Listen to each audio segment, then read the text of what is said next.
नमस्कार, मैं हूं आपके साथ आशा सरमाल। आप देख रहे हैं रिपोर्टर, और रिपोर्टर में आज हम सबसे पहले बात करेंगे कि जम्मू और कश्मीर के सूरत हाल क्या है, क्योंकि लगातार आप देखिए 2022 को लेकर भी सरगर्मियां लगातार चेंज होती हुई नजर आ रही है, क्योंकि विधानसभा चुनावों को मद्देनजर रखते हुए हर एक पार्टी अपनी पैठ बनाने की कोशिश कर रही है। पीडीपी अलग तरीके से आप देखिए किस तरह से अपना कड़ा रुख इख्तियार कर रही है।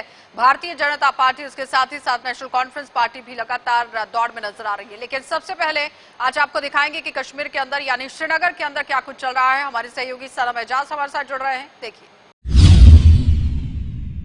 यूं तो जनूबी कश्मीर अपनी डायरी और उसके साथ साथ दूध के लिए पूरे जम्मू कश्मीर में जाना और माना जाता है, लेकिन इंडस्ट्रियल सेक्टर को बढ़ावा देने के लिए सरकार की कोशिशों और कामनाओं को जमीनी सतह पर बहुत कम अमलाते हुए देखा गया है।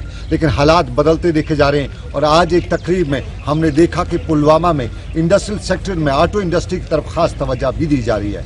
यहाँ आज की एक तकरीब पर जिला तरक्याती कमिश्नर बसीरुल हक भी मेहमान खसूसी के बतौर मौजूद थे और यहाँ आए सभी लोगों ने पुलवामा में इंडस्ट्रियल सेक्टर को बढ़ावा देने की कोशिशों को सराहते हुए ये भी बता डाला कि आने वाले वक्त में नौजवानों को रोजगार तो मिलेगा ही मिलेगा, वहीं उसके साथ साथ पुलवामा का नाम शायद कोई मुकाम हासिल कर पाए। पुलवामा से मुजम्मिल के साथ सनम एजाज। इसके साथ ही एक बार फिर से आपको श्रीनगर लिए चलेंगे, क्योंकि यहाँ पर भी पॉलिथीन बैन करने की बात निकलकर सामने आई है। लेकिन सिर्फ और रेडी और फड़ी वालों के ही पॉलिथीन बैन किए गए हैं, जिसकी वजह से आज इन लोगों के अंदर काफी रोष देखा गया। प्रदर्शन ये करते हुए नजर आए हैं। अमजद हमारे संवाददाता ग्राउंड जीरो पर पहुंचे हुए थे, क्या कुछ पूरी रिपोर्ट दे रहे हैं, देखिए।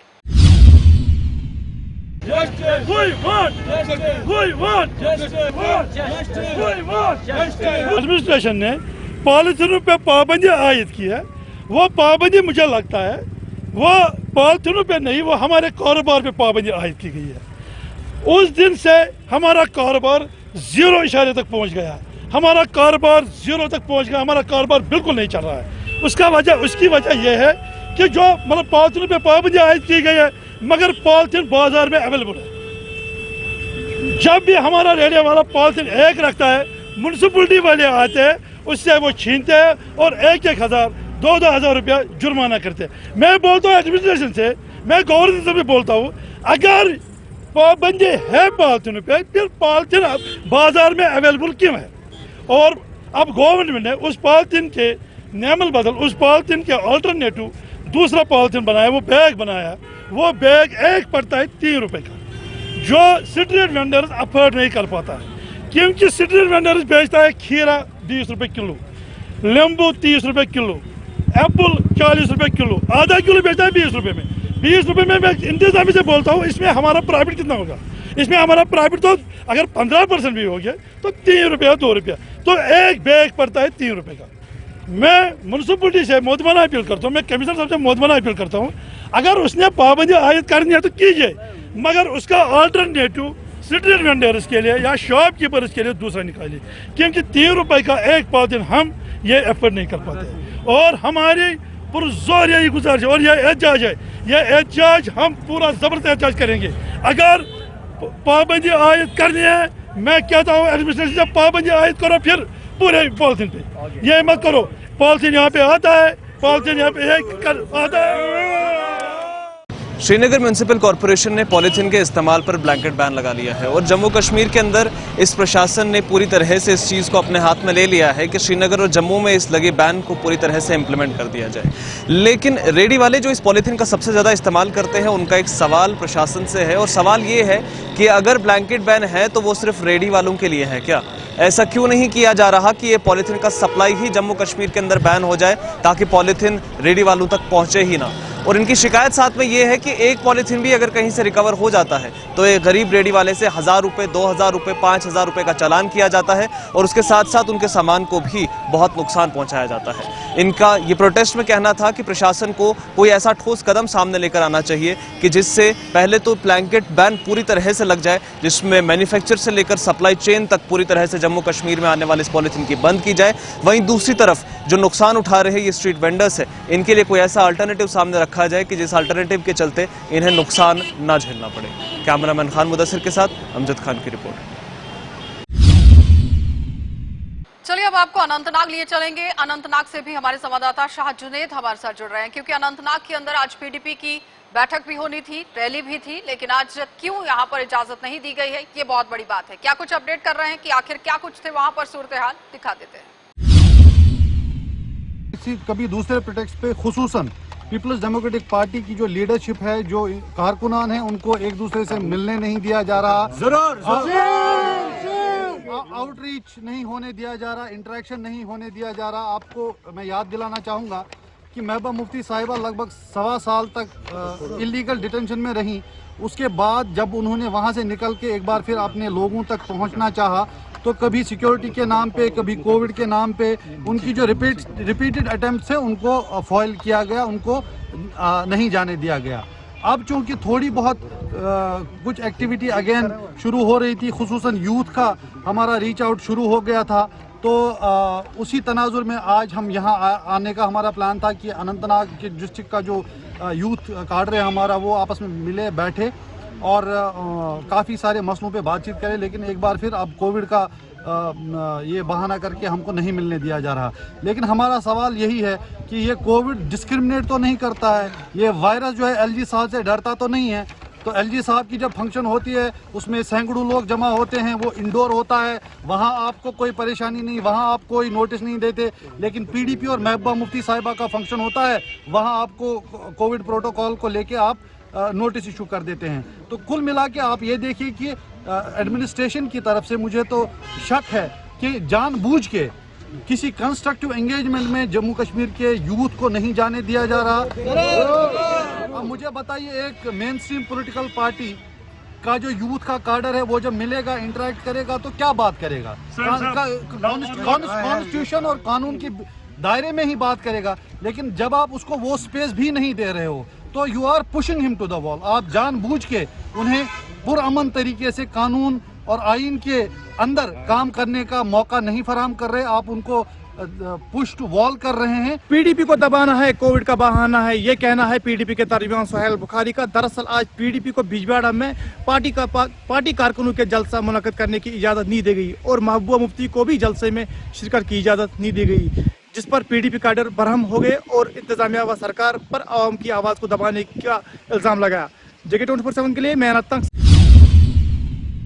चलिए अब आपको कठुआ लिए चलेंगे और कठुआ से भी आज पशु तस्करी का मामला देखने को मिला है। एक बार फिर से यहाँ पर पशु तस्करी करते हुए बड़ी कामयाबी हाथ लगी है पुलिस के, लेकिन जो लोग यहाँ पशु तस्करी करते हुए देखे जा रहे थे, इन पर किस तरह से नकेल कसी जाएगी, सरबजीत रिपोर्ट कर रहे हैं, देखिए। मवेशी तस्करी के खिलाफ जारी अभियान के तहत लखनपुर पुलिस को आज फिर एक बड़ी कामयाबी हासिल हुई है। आपको बता दें कि लखनपुर पुलिस ने एक गाड़ी को जब्त करते हुए 18 मवेशियों को मुक्त करवाया है, जबकि तस्कर को गिरफ्तार कर लिया है। आपको बता दें कि जैसे ये गाड़ी जम्मू कश्मीर की सीमा में प्रवेश हुई, तो लखनपुर पुलिस ने वहां पर इस गाड़ी को जांच के लिए रोका और इस चालक ने ये बताया कि गाड़ी में पशु चारा लदा हुआ है। ऐसे में जब शक के आधार पर जब गाड़ी की तलाशी ली गई, तो इसमें से अवैध रूप से लेके जाए जा रहे 18 मवेशियों को लखनपुर पुलिस ने मुक्त करवाते हुए आरोपी को गिरफ्तार कर लिया है। आपको बता दें कि मवेशी तस्करी के तरह तरह के प्रयास जो हैं ये तस्कर करते आए हैं, चाहे किसी भी आड़ में इस मवेशी की तस्करी की जा रही हो। पुलिस के यहाँ पर हौसले पूरी तरह से बुलंद हैं और इस तस्करों पर पार पाने के लिए पुलिस पूरी तरह से सक्षम है। और आपने जिस तरह से तस्वीरों में भी देखा कि किस प्रकार से ये अवैध तरीके से मवेशियों की तस्करी यहाँ पर की जा रही थी, जिसको लखनपुर पुलिस ने यहाँ विफल करते हुए 18 मवेशियों को मुक्त करवाया है। आपको बता दें कि कुछ दिनों पूर्व भी ऑयल टैंकर से इसी तरह से लखनपुर पुलिस ने मवेशियों को मुक्त करवाते हुए आरोपी को गिरफ्तार किया था। इससे पहले भी फ्रूट और वेजिटेबल्स की गाड़ियों में मवेशियों की तस्करी की जाती थी। इसके अलावा अगर बात करें तो LPG जो घरेलू गैस सिलेंडर हैं, उस गाड़ियों में भी उनकी आड़ में भी मवेशी तस्करी का यहाँ प्रयास किया जा रहा है। लेकिन पुलिस के यहाँ पर हौसले पूरी तरह से बुलंद हैं और आज भी पुलिस ने बड़ी तस्करी की वारदात को विफल करते हुए 18 मवेशियों को यहाँ मुक्त करवाया है। लखनपुर से वीडियो जर्नलिस्ट कुलदीप चौधरी के साथ सरबजीत सिंह। चलिए अब आपको एक बार फिर से कुलगाम लिए चलते हैं और कुलगाम से भी दिखा देते हैं कि तनवीर हमारे संवाददाता रिपोर्ट कर रहे हैं। आपको बताना बहुत जरूरी है कि कुलगाम के अंदर सूरत हाल क्या कुछ है, देखिए। याती मुकाम कुलगाम के अहरबल में और यहाँ पे कदीम ज़माने के फासले हैं, उनका जो है एक खोज की गई और हमारे साथ मुनीर इस्लाम जो हैं हमारे साथ बात करने के लिए मौजूद है और टीम के हमरा जो है कोऑर्डिनेट कर रहे हैं। इनसे जानना चाहेंगे ये फासले कहाँ से मिले हैं और इसकी वजह क्या है और आगे क्या होगा। सर आपका खैर मकदम है। बहुत सर ये बताएं कि ये क्या है, ये माजरा हमें बताएं सर। देखिए ऐसा है कि हमारे जो ये दोनों छोटे भाई हैं डॉक्टर रऊफ हमजा साहब और मंजूर साहब, ये काफ़ी दिनों से जो है इनका एक बड़ा शौक़ रहा है। ये मुझे लग रहा है कि जंगल और जो कहते हैं गली गली फिरते रहते हैं देखने के लिए फॉसिल्स और बाकी चीज़ों का।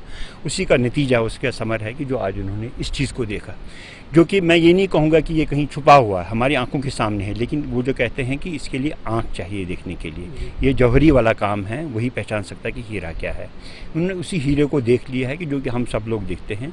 और जो फॉसिल्स आपने भी देखा होगा करीब 2 या 3 किलोमीटर पूरे पर रॉक्स जो हैं जो हमारे पीछे भी हैं, ये भरी पड़ी हैं हमारे फॉसिल्स से। तो अब इनका जो ये कहना है, ये कह रहे हैं कि जो इन्हें प्रिलिमिनरी स्टडी की है उसके हिसाब से करीब इसका ये बताते हैं 40 से 50 करोड़ का ये ज़माना इसको देते हैं, जो कि डायनासोर्स के ज़माने से भी पहले का है। लेकिन मैं फिर यही कहूँगा कि तहकीक तलब है। इसमें जब तक कि कोई पैलेंटोलॉजिस्ट और बाकी लोग जब इसकी तहकीक करेंगे तब वो बता पाएंगे कि वाकई ये उस दौर का है, क्या है, ये इनवर्टिब्रेट्स या वर्टिब्रेट्स उनके ज़माने से पहले का है, तो ये वही बता सकते हैं। लेकिन जो कुछ भी हमको देखने को मिला, इससे यही अंदाज़ा लगता है कि ये बहुत पुराने फासिल्स हैं। अगर इसका ज़माना जो मैंने कहा कि वो तहकीक के बाद ही मालूम पड़ सकता है, लेकिन जो बहुत बड़ी बात है कि शायद ही मैंने कहीं इतने साफ़ सुथरे और क्लीन फासिल्स देखे। तो टूरिज्म वेंचर के लिए, क्योंकि अरबल जो हैं सयाती मुकाम ऑलरेडी हैं, तो इसके बूस्टिंग के लिए फिर ये सब कारामद कितने होंगे? बहुत ज़्यादा। देखिए एक चीज़ है कि आज की डेट में अगर आप देखेंगे कि चाहे एक बहुत बड़ा जो टूरिस्ट का एक फ़्लो होता है, वो इन चीज़ों को भी देखने के लिए आता है। बिकॉज़ ये होता है आदमी को कि हम अपनी जो तारीख़ है, चाहे 50 करोड़ या 100 करोड़ साल पहले की तरफ जो देखता है आदमी को, तो एक एहसास सा होता है कि मैं उस जगह पर हूँ जो हमारी जब ज़मीन का वजूद आया है उस ज़माने के वक्त के साथ हमें जोड़ता है। तो मुझे लग रहा है कि एक बहुत बड़ा पोटेंशियल है। अदरवाइज़ भी यहाँ पर जो बड़ी खूबसूरत जगह है अरबल, और मुझे लग रहा है कि इंशाल्लाह जिस हिसाब से इस पर आगे काम होगा, it will become one of the very. अच्छा, म्यूज़ियम का फिर होना। हाँ, मुझे लग रहा है कि मैंने, क्योंकि हमारे साथ डिप्टी डायरेक्टर म्यूज़ियम भी थे, उनसे भी हम यही गुजारिश करेंगे कि एक यहाँ पर जो है ऑन साइट म्यूज़ियम खोलें और इसको कार्बन डेटिंग के लिए भेजें, ताकि एक अंदाज़ा हो जाए कि ये किस वक्त के फॉसिल्स हैं। तो थोड़ा सा जो मुझे लग रहा है कि एक ऑथेंटिसिटी मिल जाएगी इसको, और एक साइंटिफिक तरीके से जब इसका हो जाएगा तो काफ़ी हद तक जो है आपको समझने में इसमें आसानी होगी। दूर दराज इलाका है, पहाड़ी इलाका है, तो प्रोटेक्शन के हवाले से आपको पता है कि अभी ये सामने आया मंजर आम पे तो शाम को तक आएगा, लेकिन प्रोटेक्शन के हवाले से सर बताएंगे। ये मुझे लग रहा है कि बेहतर है कि डीएफओ साहब इस बारे में ज़्यादा बता पाएं। डीएफओ साहब आपका खैर मकदम है, ये बताएं कि जिस तरह से फासले सामने वजूद में आए, कदीम ज़माने के हैं, तो फिर प्रोटेक्शन के हवाले से आप पे बात आती है, महकमे जंगलात पे, तो कितना कोशिश है आप इसके हवाले से? पहले मैं आपको बता दूं कि जैसे सर ने आपको भी बोला कि this area is rich in fossils, तो फॉरेस्ट्री के लिहाज से हमारा कंपार्टमेंट 30-31 आपका कॉटन ब्लॉक है। तो with regard to it is protection, क्योंकि ये तो एरिया जो है इट इज़ इनएक्सेसिबल, यहाँ कोई मोटरेबल रोड नहीं है, तो इसके लिहाज से हमारी जो प्रोटेक्शन होगी, we can formulate a check post wherein we can check for these any kind of pilferage like that. तो हम we are with them, we are also thankful to both of them and sir कि जिन्होंने यहाँ पे दौरा किया और इस चीज़ को यहाँ पे आपके सामने मंजराम पे लाया। कैंपा स्कीम जो सेंट्रली स्पॉन्सर स्कीम है, उसके हवाले से इसकी प्रोटेक्शन कैंपा स्कीम है, we can go for fencing, but आपको पता ही है कि चूंकि ये स्नो बाउंड एरिया है, यहाँ पे 10-12 फुट का स्नो हो जाता है। बेटर विल बी कि we can formulate a check post so that we can take care of it. सारे महकमे ये बता रहे हैं कि कदीम ज़माने के जो फासले हैं उनकी प्रोटेक्शन और उनकी बाज़ाबात कार्य के लिए कोशिश है, और आगे क्या रहेगा ये आने वाला खत बताएगा। JK 24/7 के लिए मैं कुलगाम अरबल से तनवीर वानी।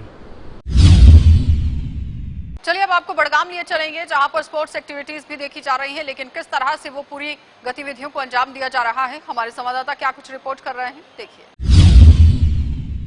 और इसमें खेल कूद का बड़ा अहम रोल है, जैसे कि हमारे गवर्नमेंट में इस वक्त खेल कूद पे बड़ा जोर दिया जा रहा है, इंफ्रास्ट्रक्चर डेवलपमेंट के लिए जोर दिया जा रहा है, और स्कूल के बाहर यानी ये जो स्कूल जो जाते नहीं हैं बच्चे, उन पर स्ट्रेस दिया जा रहा है कि पंचायत लेवल पर भी हम क्लब्स बना रहे हैं। इस वक्त अभी तक तो हमने 7,500 क्लब्स यानी टीम्स इकट्ठे की हैं, जिसमें लगभग 1.25 लाख बच्चे जो कि स्कूल नहीं जाते हैं उनको शामिल किया है गवर्नमेंट की इंस्ट्रक्शंस के मुताबिक। और ये प्रोग्राम हमारा 10 लाख बच्चों तक चलेगा, और इनको हम बाज़ाब्ता इनके टूर्नामेंट्स भी कराएंगे, जोन लेवल पर, पंचायत लेवल पर, ब्लॉक लेवल पर, फिर डिस्ट्रिक्ट लेवल और फिर division and then UT level पर, और फिर देखेंगे कि आगे नेशनल्स वो खेले। तो मेरी यही उम्मीद है यहाँ बडगाम से कि बडगाम में चूँकि खेल कूद का बड़ा रुझान अच्छा है, यहाँ पे जो टीचर्स हैं और जहाँ अमला है बड़ा मेहनत कर रहे हैं, तो मैं चाहूँगा कि ये आगे भी ऐसे ही मेहनत करते रहें और ऐसे ही जो इवेंट्स हैं, जो टूर्नामेंट्स हैं। इंफ्रास्ट्रक्चर की बात मैंने अभी कही, क्योंकि इंफ्रास्ट्रक्चर नहीं है बडगाम में। हाँ, ये है लोकल लेवल पर, पंचायत लेवल पर होंगे कुछ फील्ड्स, और यहाँ पे बडगाम में आपका ये छोटा सा स्टेडियम है। तो चूँकि गवर्नमेंट चाहती है कि यहाँ पे बडगाम में एक अच्छा स्टेडियम बने स्पोर्ट्स डिपार्टमेंट के थ्रू, और प्लस यहाँ पे चाहे वो ये फुटबॉल हो, क्रिकेट हो, हॉकी हो, और जो भी छोटे छोटे गेम्स हैं उनके लिए यहाँ पर इंफ्रास्ट्रक्चर डेवलप हो। आज डिस्ट्रिक्ट स्पोर्ट्स स्टेडियम बडगाम में inter zonal volleyball tournament under 14 under 17 का इनाग्रेशन की गई, जिसमें डीजी स्पोर्ट्स गजनफर अली ने इनाग्रेशन की और बच्चों से तलकीन की कि वो स्पोर्ट्स की तरफ ज़्यादा रागिब हों। और आपको जानकारी दे दें कि ये जो स्पोर्ट्स आज स्टेडियम में ये हो रहा है मुनक़्क़द, इसमें अंडर 14 अंडर 17 बॉयज़ खेल रहे हैं जो इंटरनल स्पोर्ट्स पहले खेल चुके हैं एक दूसरे के साथ, तो अब ये यहाँ पे इकट्ठे खेल रहे हैं। तो ये टूर्नामेंट अगले 4 दिन तक जारी रहेगा। 24/7 के लिए मैं बडगाम से ज़हूर हुसैन। चलिए अब आपको डोडा लिए चलेंगे और डोडा से भी वसीम गट्टू हमारे साथ जुड़ रहे हैं। वसीम गट्टू, क्या कुछ रिपोर्ट कर रहे हैं, किस तरह से डोडा के अंदर सूरत हाल है, वो दिखा देते हैं। कुछ दिनों से देख रहे हैं कोविड के केसेस फिर से राइज हो रहे हैं, तो हमारा मेन एम ये है इनको इनिशियल स्टेज पे कंट्रोल किया जाए। तो उसके रिगार्डिंग हम अवेयरनेस, ड्रम बीटिंग्स, अनाउंसमेंट्स कर रहे हैं। हमारी टीम कंटिन्यूस मार्केट सर्वे कर रही है, जो वायलेटर्स हैं उनको फाइन किया जा रहा है। आज ही हमारी टीम ने अभी सर्वे प्रोसेस चल रही है, कोई 4500 रुपये अभी तक फाइन कर दिया है, ठीक है। बट हमारा कोई मकसद फाइन करना नहीं है, हमारा मकसद है अवेयरनेस क्रिएट करना। लोगों को जितना ज़्यादा अवेयर करेंगे इस चीज़ के लिए, उतना ही जल्दी ये बीमारी इनिशियल स्टेज पे हम कंट्रोल कर सकते हैं। लोगों को क्या बताना चाहोगे, जिस तरह से माइक्रो कंटेनमेंट जोन में 2 से 3 यहाँ पे बनाए गए? जी जी जी, क्या बताना चाहोगे? देखिए, वार्ड नंबर 12, 13 और आइडिया के पास ये एरियाज माइक्रो कंटेनमेंट जोन हो गए। लोगों से तभी हम एक रिक्वेस्ट करते हैं कि ज़्यादा से ज़्यादा अपना ख्याल रखें, कंटेनमेंट एरिया से दूर रहें, वहाँ विजिट ना करें, मास्क पहनें, दूरी बना के रखें। गवर्नमेंट जो भी अगर कोई सख्ती भी कर रही है वो लोगों की भलाई के लिए ही कर रही है। अगर हम कोई सख्ती कर रहे हैं, हम अपने लिए नहीं, हम लोगों की भलाई के लिए ही कर रहे हैं। कि जितनी जल्दी हम कंट्रोल करेंगे, हम इतनी जल्दी इस प्रॉब्लम से हम निजात पाएंगे। के अंदर कोविड केसेस काफ़ी तेज़ी से बढ़ते हुए नजर आ रहे हैं, और वार्ड नंबर 12 और 13 हमने कुछ दिनों पहले आपको दिखाया था कि वहाँ पे किस तरह से माइक्रो कंटेनमेंट जोन उस इलाके को घोषित कर दिया गया, और हमारा जो ITA वाला एरिया है उसको भी एडमिनिस्ट्रेशन ने माइक्रो कंटेनमेंट जोन घोषित कर दिया गया। वहाँ पे कुछ कोविड के केसेस आए थे और वहाँ पे तारबंदी कर दी गई है, पुलिस की पैरा एक पार्टी भी वहाँ पे बिठाई गई है ताकि अंदर से कोई बाहर ना आए और ना ही कोई बाहर से अंदर चले जाए। और जिस तरह से हमने देखा आज की म्यूनसिपल कमेटी डोडा की तरफ से एक बड़ा कदम उठाया गया है, यहाँ पे एक टीम बनाई गई है जो मार्केट का विजिट करेगी। जो भी वायलेटर्स होंगे उन पे कहीं ना कहीं शिकंजा कसा जा रहा है, उनको चालान किया जा रहा है, उनको समझाने की पूरी कोशिश की जा रही है। जो भी कोविड का प्रोटोकॉल है उसको फॉलो करना होगा। और हमने साथ ही साथ म्यूनसिपलिटी के जो EO हैं उनसे बातचीत की, उन्होंने साफ तौर पर बताया कि तब तक हमारी ये मुहिम जारी रहेगी जब तक लोग फॉलो सारी चीज़ें नहीं करेंगे। जो भी कोविड का प्रोटोकॉल है, जैसे मास्क पहनना बहुत ज़्यादा ज़रूरी है और सोशल डिस्टेंस बहुत ज़्यादा रखना ज़रूरी है ताकि इस महामारी से हम लोग बच। चलिए, तो और भी अलग अलग जिलों से हमारे संवाददाता हमारे साथ जुड़ रहे हैं, क्या कुछ अपडेट कर रहे हैं, दिखा देते हैं। आप देख रहे हैं JK 24/7 और मैं हूं साजिद रसूल। बात करेंगे शुमाली कश्मीर के ज़िला बांडीपुरा के नौगाम इलाके की। नौगाम इलाका ऐसा है जो अक्सर खबरों में रहता है पीने के पानी को लेकर के। अक्सर व बेशतर यहाँ से जो है इस हवाले से ग्रीवेंसेस देखने को मिलती है। वहाँ पे पीने के पानी को लेकर लोगों को काफ़ी चिंता है, काफ़ी दिक्कतों का सामना करना पड़ता है। इस सिलसिले में इंतज़ामिया ने एक अच्छी कोशिश की थी और जल जीवन मिशन के तहत जो है वहाँ पे एक वाटर सप्लाई स्कीम को जो है एस्टैब्लिश करना था। उसके हवाले से जो है प्रोसेस जारी है और DPR भी उसके लिए बनाया गया है। लेकिन जो जल जीवन मिशन के जो ऑफिशियल्स ने वहाँ पे विज़िट किया और जो लैंड उसके लिए चूज़ की गई, उस लैंड पे अब अभी ऑब्जेक्शंस आ रहे हैं, क्योंकि वो लैंड जो है MICD डिपार्टमेंट के अंडर आती है। Mechanical irrigation and construction department जो है वो वहाँ पे उस लैंड पे जो है क्लेम कर रहा है, वो उनकी लैंड है, और वो ये कह रहे हैं कि वो उस पे जो है उनका वहाँ पे स्टोरेज है, वहाँ पे वो जो है ये ज़मीन उनको एलोकेट नहीं कर सकते हैं। इस हवाले से लोगों में फिर से जो है परेशानियाँ जो है देखने को मिल रही हैं। लोग ये कह रहे हैं कि वहाँ पे जो है कोई उनके लिए सूटेबल लैंड अवेलेबल नहीं है, कोई अल्टरनेट ऑप्शन नहीं है, तो वो डिपार्टमेंट से रिक्वेस्ट करते हैं कि वो डिपार्टमेंट जो है वो उन्हें वो लैंड दूसरे डिपार्टमेंट जो है जल जीवन मिशन को जो है वो सौंप दें, ताकि वो वहाँ पे जो है वाटर सप्लाई स्कीम को जो है एस्टैब्लिश किया जा सके। इस सिलसिले में लोग क्या कहते हैं, पहले लोगों से बात करते हैं और यहाँ के जो मुकामी लोग हैं उनकी क्या राय है वो जानते हैं। देखिए, हमारा इलाका जो नौगाम सोनावारी है, वहाँ पे लगभग 20,000 लोगों की आबादी है और पीने के पानी की एक एक बूंद के लिए कोशा है। और पिछले कई सालों से हमने कोशिश की कि इलाके के लोगों को पीने का पानी मिले, जिसमें हम इंतज़ामिया के शुक्रगुजार हैं। इन्होंने हमारे लिए एक स्कीम अप्रूव की जिसका नाम इन लोगों ने JJM रखा, और उसमें हम उनके शुक्रगुजार हैं। आज से 1 साल पहले इन लोगों ने वो स्कीम अप्रूव की, लेकिन अब उसमें इश्यूज़ ये आते हैं कि हमने जो लैंड उसके लिए चूज़ की थी वो एक वहाँ पे एक महकमा है MICD, उन लोगों ने वो लैंड वहाँ पे ली है, और उनसे हमने गुजारिश की थी कि इस लैंड को फ्री किया जाए और ताकि हमारे लोगों को जो है पीने का पानी मिले। लेकिन अब लास्ट स्टेज पे जो ही हमें काम स्टार्ट करना था, उन लोगों ने रिपोर्ट में लिखा है कि हम ये जो लैंड है, हम ये लैंड इलाके के लोगों को नहीं दे सकते। लिहाजा फिर से हमारे लोगों की MICD से ये गुजारिश है कि ऑन ह्यूमैनिटेरियन ग्राउंड्स ये लैंड जो है हमें प्रोवाइड की जाए, ताकि हमारे लोगों को पीने का पानी मिले। तो लोगों का ये कहना है कि जो MICD डिपार्टमेंट है वो अपील करते हैं इससे कि वो जल जीवन मिशन को ये लैंड जो है प्रोवाइड करे, ताकि यहाँ पे इलाके में जो है लोगों को पीने के पानी को लेकर के जो मसला है वो हल हो सके। ये उनकी देरी ना मांग है। लेकिन इस सिलसिले में मैंने MICD डिपार्टमेंट के जो एग्जन हैं उनसे भी बात की। उनका ये कहना है कि वो इस लैंड को जो है उनको फराहम नहीं कर सकते, क्योंकि ये इनका सेंट्रल स्टोरेज यूनिट है, क्योंकि वहाँ पे उनकी हैवी मशीनरी वहाँ पे है, वहाँ पे बेड्स हैं, ड्रिल्स हैं, उनके जो पाइप्स वहाँ पे पड़े हैं, रिग्स पड़े हैं, वो काफ़ी ज़्यादा हैवी मशीनरी है जिसको वो जो है उठा नहीं पाएंगे, और रिलोकेट करने में भी उनको दिक्कतें आ रही हैं। तो वो उनका ये साफ तौर पर कहना है कि अगर गवर्नमेंट ये डिसाइड करती है तो हमें ज़ाती तौर पर उनको कोई एतराज़ नहीं है, लेकिन जो है अपनी कैपेसिटी में वो ये उनको फराहम नहीं कर सकते हैं। तो उन्होंने अपने रिपोर्ट में ये भी लिखा है कि ये जो लैंड है उन्हें वो बिल्कुल फंक्शनल है, और वहाँ पे जो मैकेनिकल इरिगेशन का जो है स्टोरेज सेंट्रल स्टोरेज यूनिट है, और कश्मीर में जहाँ भी मैकेनिकल इरिगेशन डिपार्टमेंट के चाहे ख़राब इक्विपमेंट्स पड़े रहते हैं या दीगर जो भी उनके जो मशीनरी है वो वहाँ पे फिर वो डंप करते हैं। आप देख रहे हैं JK 24/7। मुझे दीजिए इजाज़त, बांडीपुरा से मैं चलिए, तो फिलहाल आपने देखा कार्यक्रम में अलग अलग जगहों से खबरें जो है वो सामने रखी गई हैं, लोगों को क्या क्या समस्याएं झेलनी पड़ रही थी वो भी आपने देखा। लेकिन सबसे बड़ी बात यहाँ पर यह है कि विधानसभा चुनावों को मद्देनजर रखते हुए कहीं ना कहीं जो राजनीतिक पार्टियां हैं वो काम करती हुई नजर आ रही हैं, अपने जनाधार को बढ़ाने की कोशिश हो रही है, और हर तरह से आप देखिए कि किस तरह से आम जनता को लुभाया भी जा रहा है। लेकिन अब देखना ये होगा कि आम जनता इसका क्या जवाब देती है। अब बात कर लेते हैं यहाँ पर मूलभूत सुविधाओं को लेकर, पीने के पानी की समस्या लोगों को, सड़क की समस्या, बिजली की समस्या, और कहीं पर आप देखिए धरना प्रदर्शन करते हुए भी मजदूर जो है वो देखे जा रहे हैं। तो काफी तरीके से सरकार को और LG प्रशासन को यहाँ स्पेशल तौर पर ध्यान देने की जरूरत है, क्योंकि केंद्र शासित प्रदेश के अंदर सरकार तो नहीं है लेकिन LG प्रशासन काम कर रहा है। तो LG प्रशासन को गौर करने की काफी जरूरत है। आप देखते रहिए कार्यक्रम।